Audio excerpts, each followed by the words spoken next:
জন্মস্থান মাশহাদে ফিরলেন Ebrahim Raisi, তবে এবারের ফেরাটা অন্যরকম।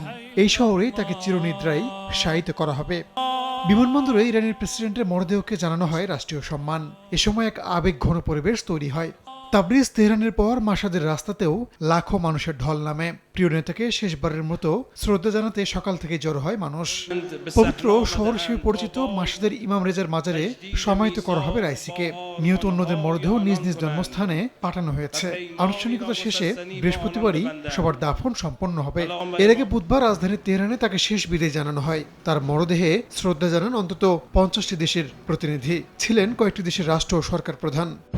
গেল রোববার আজারবাইজানের সীমান্তবর্তী এলাকায় একটি বাঁধ উদ্বোধন শেষে ফেরার পথে দুর্গম পাহাড়ি এলাকায় বিধ্বস্ত হয় প্রেসিডেন্ট রাইসি ও পররাষ্ট্রমন্ত্রী আবদুল্লাহিয়ানকে বহনকারী হেলিকপ্টারটি। কয়েক ঘন্টার চেষ্টার পর সোমবার বিধ্বস্ত হেলিকপ্টারটির সন্ধান পায় রেড ক্রিসেন্ট।